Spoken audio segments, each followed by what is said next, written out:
Hello guys, it's Saturday night, so let's talk about something truly beautiful. For example, how for the first time in the history of the world, a Ukrainian naval drone destroyed a Russian combat aircraft.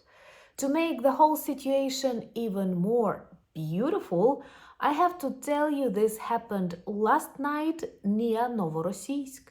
And Novorossiysk is the port of the Russian Black Sea Fleet, but on the Russian side.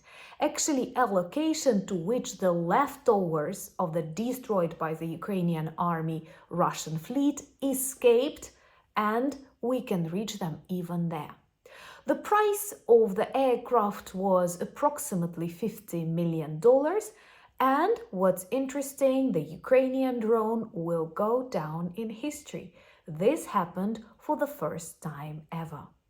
My name is Anna, I'm from Ukraine, I'm in Ukraine, and if you want to see the defeat and demilitarization of Russia, which has already started, subscribe, we discuss all of that on the channel.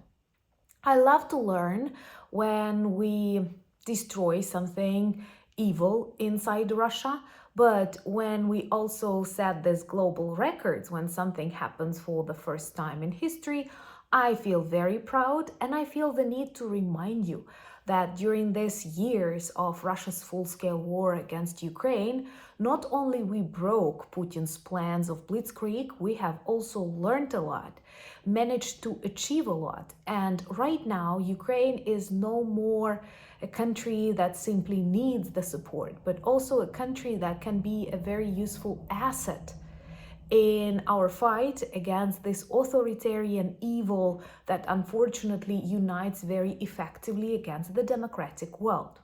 And I was very excited to read these news. They are all over internet here.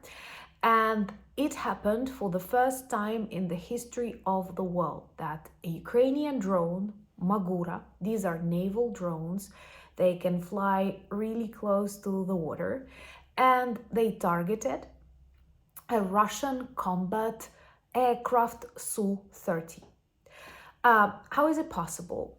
Because we constantly develop, because we have this extremely valuable, real battlefield experience.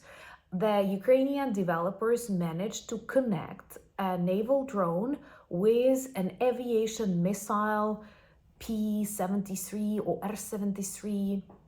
And with the help of that missile that is not so big, that can be carried by these super innovative marine drones, an aircraft was targeted, and that was Russian Su-30. These are expensive combat aircrafts, and Russia lost like $50 million. Observing how irresponsible the Kremlin is with human lives, we obviously know that aircraft, tanks, armored vehicles, air defense systems, this is what Russia values the most, not the human life. And definitely that is a bad present for Putin before this Victory Day parade that they are preparing in Moscow. And there is fear and panic. What can happen? Any drones visiting from Ukraine? We will see. But these marine drones, they are perhaps one of the most interesting innovations in the Ukrainian army of drones.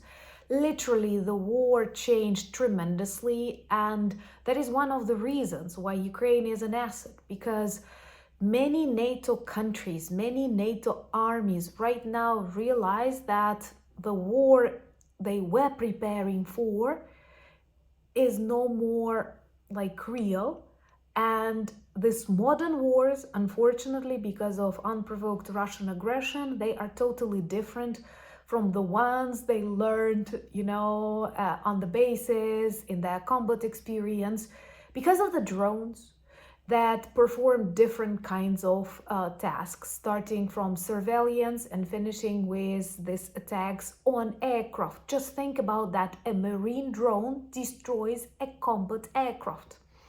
thumbs up, and please subscribe if you're new to the channel to demonstrate your solidarity with Ukraine, and share these videos because that is important.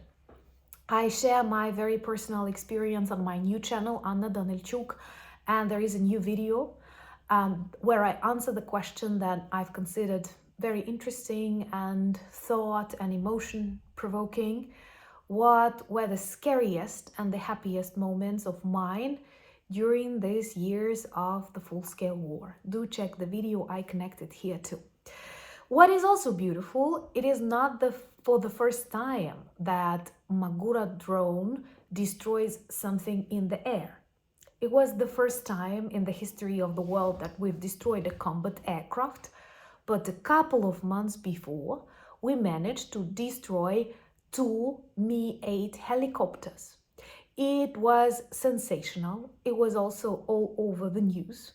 And what I love when I collect information before recording the video, I Google, I read a lot, and maybe you won't read it in your local everyday newspapers, but it is always all over this military sources, which is another proof Ukraine is an asset. Ukraine is not a burden. Ukraine is an asset. This war, the danger of the nuclear war and other stuff is not our responsibility. It's because of Russia.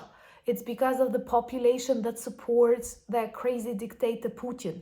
And the only way to end this war is to defeat, demilitarize Russia, and to deliver justice. That is why I love watching the reactions of these Kremlin goblins when they wanted ceasefire for just 3 days. And this is wrong because the offer from the very beginning was to make at least a 30-day ceasefire that could be felt, that could be real.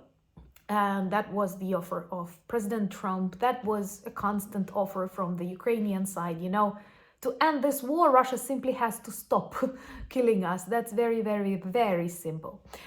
And they wanted ceasefire for this Pobedobesiya, which is a crazy way Russians interpret their victory in the Second World War and use it as a tool of propaganda, very evil. By the way, do you know they call it Great Patriotic War? They never mention it actually started in 1939 with Soviets and Nazis being together. But anyway, this parade is a big thing. They drag a lot of tanks, a lot of stuff from Kazakhstan and other countries because, we've severely demilitarized them already and not that many things to demonstrate on a parade. And they are afraid that Ukraine can deliver some fireworks. Let me know in the comments below, do you think it's possible? I don't know. Honestly, I don't know. But both variants are good. If it's trolling, it's very, very nice. And it demonstrates the level of panic. And what is interesting, the president of Serbia and the prime minister of Slovakia, Vučić and Fico, they plan to come because they are Russia supporters. And now they say they are ill, both of them, like epidemic. Perhaps they were kissing. I'm sorry, do not visualize that. Do not visualize that. That's painful. So anyway, I think they have found an excuse of how not to come to that parade because they are afraid. They don't want to see any fireworks. And with all these tanks, with all these aircraft that Russia wants to demonstrate on the parade, can we say that is a legitimate military target? I don't know, but I know that President Zelensky said that he supports the idea of the 30-day ceasefire. He does not support the idea of a 3-day ceasefire because that's a joke. And unfortunately, he cannot guarantee safety and security to those European leaders who plan to visit Moscow on the 9th of May.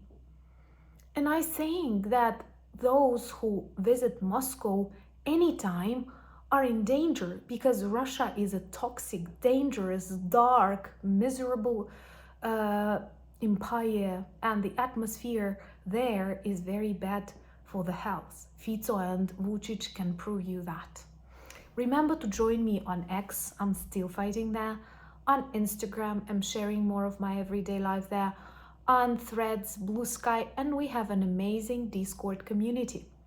Check the merch shop for lots of good items that work as reminders and conversation starters about Ukraine, and we need your support in this world of chaos and disinformation. The link is in that description.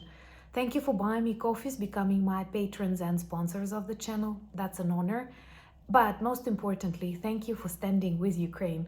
Slava Ukraini!